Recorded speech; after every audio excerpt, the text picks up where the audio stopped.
30 సంవత్సరాల నుంచి మూసీ ప్రక్షాళన గురించి మాట్లాడని ప్రభుత్వం లేదు. 4 గోడల మధ్యన మాట్లాడటమే తప్ప ఆచరణలో పెట్టే దమ్ము ధైర్యం ఏ ప్రభుత్వానికి లేకుండే.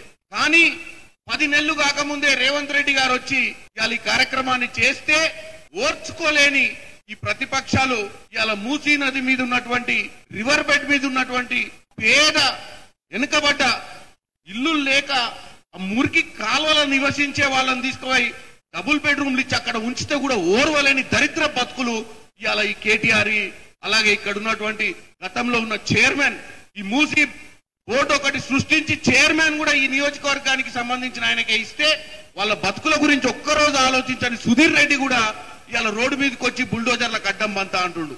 ఆయనతో పాటు గతంలో వీళ్ళంతా పుట్టింది కాంగ్రెస్ లోనే. ఇందాక ఎవరో చెప్పిర్రు కేబుల్ ఆపరేటరు కార్పొరేటరు ఇన్ని వేల కోట్లకు పడగలెత్తింది కాంగ్రెస్ హయాంలో కూడా చైర్మన్ అయినప్పుడే కదా.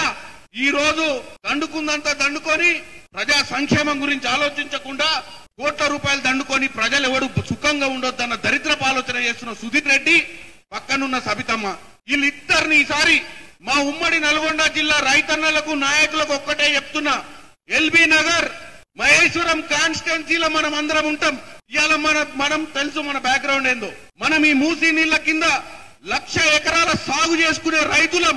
మనం ఈ రోజు పండించిన పంటను అమ్ముకునేలేని పరిస్థితి, మనం పండించిన కూరగాయలు అమ్ముకోలేని పరిస్థితి, మన పిల్లల ఆరోగ్యాలు గతంలోనే ఫ్లోరోసిస్ తోటి అనుభవించి ఫ్లోరోసిస్ నే అధిగమించిన వాళ్ళం మనం. ఇవాళ మానవత తప్పిదాలతోటి జరుగుతున్నటువంటి ఈ మూసి ఏదైతే మురికి నీళ్లు ఈ ఫార్మా కంపెనీ వ్యర్థాలతోటి నింపి మన భవిష్యత్ తోటి ఆడుకుంటున్నటువంటి మూసీని ఇవాళ రేవంత్ రెడ్డి గారు గోదావరి జలాలు తీసుకొచ్చి 365 రోజులు నీళ్లు పారే విధంగా, అలాగే ప్రతి అర్బన్ కాలనీలలో కూడా ఎస్టీపీలు పెట్టి మూసీలో నీళ్లు కలవక ముందే మూసీ నీళ్లను క్లీన్ చేయాలన్న ఒక పద్ధతిగా ముందుకు పోతుంటే ఓర్చుకోలేని గత మున్సిపల్ శాఖ మంత్రి కేటీఆర్ ఏం మాట్లాడుతున్నావా? ఒక ప్రతిపక్షంగా నీకు మాట్లాడే హక్కు ఉందంటే నువ్వు ఇక్కడ జరుగుతున్నటువంటి సంస్కరణలలో ఏమైనా తప్పిదాలుంటే కూర్చొని చర్చ చేయాలి.